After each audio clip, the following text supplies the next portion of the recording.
पहले खरीदने की कोशिश की तो खरीद नहीं पाए, फिर डराने की कोशिश की तो डरा तो हमें सकते नहीं। थाने के अंदर से आप बोल रहे हैं सीधा सीधा। देखिए हम थाने में भी बोलेंगे, जब जेल चले जाएंगे जेल में भी बोलेंगे। हाँ। ये देश के संविधान को, तख्ते से भी गौतम साहब और हम यही बोलेंगे, ये देश के संविधान को बचाने के लिए एक शिकन भी नहीं लग रही है आप लोगों के माथे पे। नहीं, हम कोई डरने वाले लोग थोड़े सिंह ने क्या बोला था फांसी के तख्ते से, वही बोलेंगे। देखिए हिंदुस्तान का बच्चा इस ईवीएम के खिलाफ है और सरकार की चूल हिला के रख देंगे। मैं एक फौजी हूँ और मैं पूरे देश के फौजी भाइयों से भी अपील करता हूँ, निकलना पड़ेगा मैदान में, क्योंकि जो बेईमानी से जो सरकार बैठी इस देश के सिंहासन पर, उस सरकार को उखाड़ना ये हमारा दायित्व बनता है। पूरे देश के अंदर त्राहिमाम है, हमारा किसान परेशान है। जो मोदी जी नारा 400 पार का इसलिए दे रहे हैं, उनको ईवीएम पे भरोसा है। इन्हीं का एक मंत्री कह रहा है कि आप वोट किसी भी डाल दो, जीतेंगे हम ही। ईवीएम को चलना होगा, बैलेट पेपर डालना होगा। ये जोश ये इनका नहीं है, देश की जनता ने 100% जनता ने ड्यूटी लगा रखी है। ये ईमानदार नौकर हैं हम सब। थाने के अंदर बैठकर भी आप लोग ये नारा लगा रहे हैं ईवीएम हटाने हम वाला। मोदी जी की तरह बेईमान नौकर नहीं है कि अडानी अंबानी को देश का पैसा लूट के। आज हम जो देश की जनता जिसे बेईमान नौकर मानती है उसी से मिलने तो जा रहे थे। और जो बेईमान नौकर होते हैं वो मालिकों से नहीं मिलना चाहते। और हम ये कहते हैं कि मोदी जी जो हमारे नौकर हैं, देश की जनता के नौकर हैं, वो हमसे मिले ना और आपको ईमानदार जर्नलिस्टों को बुलाएं और वहां बैठ के डिस्कस करें। 5 मिनट के अंदर अंदर मोदी जी पूरे देश से हाथ मारेंगे, माफी मांगेंगे और ये कहेंगे कि मैं बिल्कुल पकड़ा गया हूँ रंगे हाथों और अब मैं पेपर बैलेट से ही चुनाव कराऊंगा। मोदी जी की बात कर रहे हैं आप। मोदी जी हमारे जो देश की जनता के सबसे प्रथम सेवक बोलते हैं, क्या बोलते हैं, प्रधान सेवक। और मैं उनको थोड़ा ट्रांसलेशन करके प्रधान नौकर बोलता हूँ देश की जनता का, तो मैं उनकी बात करूँ। तो सर, जब धारा 144 लगाई गई थी, आप लोगों को परमिशन नहीं मिली थी, फिर भी आप लोग पीएमओ का घेराव करने जा रहे थे। बिल्कुल, हम यही तो पूछ रहे थे। अगर आप लोगों ने मेरी उस वक्त की वीडियो देखी हो, हाँ। मैं क्या बोल रहा था, आप मुझे धारा 144 का ऑर्डर दिखा दो कोई भी। तो वो ऑर्डर नहीं दिखा पा रहे थे क्योंकि था ही नहीं ऑर्डर।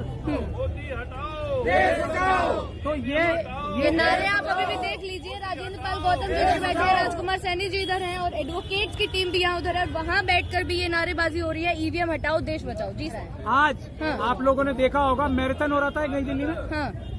दिल्ली में मैराथन हो रहा था तो उसमें हजारों लोग दौड़ रहे थे। सिर्फ हमारे लिए नहीं है, सिर्फ हमारे लिए क्यों?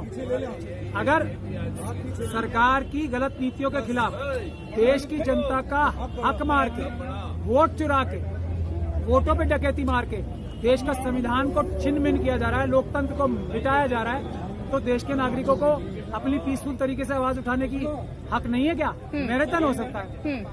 तो ये झूठा 144 है, इसको हम तभी मानेंगे ना जब हमें दिखाएंगे लीगल कोई ऑर्डर। और अभी हाईकोर्ट ने भी नहीं माना वो। ईवीएम हटाओ, देश बचाओ, ईवीएम हटाओ, देश बचाओ, ईवीएम हटाओ, देश बचाओ, मोदी हटाओ, देश बचाओ।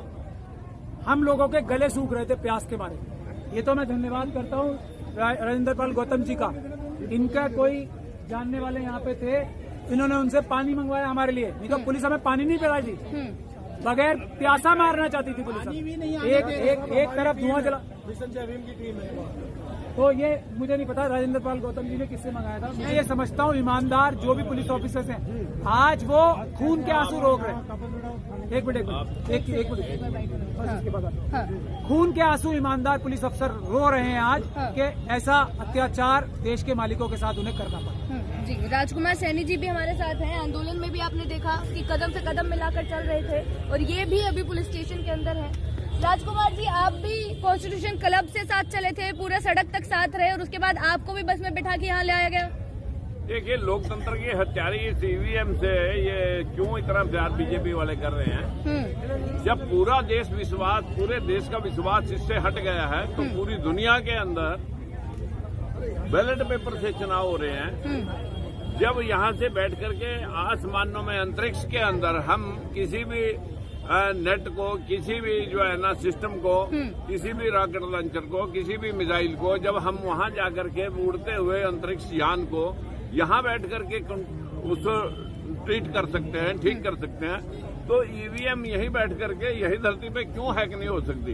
इसलिए इसकी हैकिंग का सभी लोगों के मन के ऊपर अब ये आ गया है कि ईवीएम के माध्यम से ही बीजेपी ये चुनाव जीत रही है। 3 मुद्दों से चुनाव बीजेपी जीत रही है, या तो हिंदू आस्था के माध्यम से, हिंदू मुसलमान करके, और या ईवीएम के माध्यम से।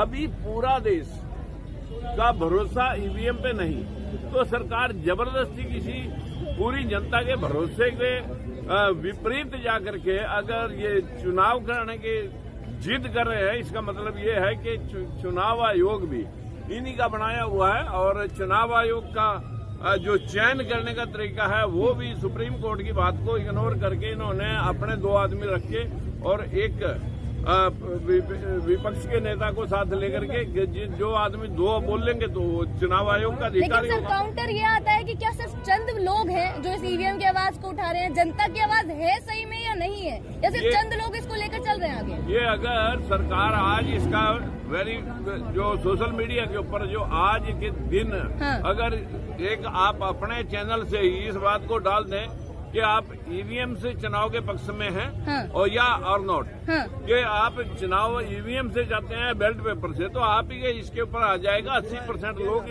इसके खिलाफ वोट देंगे।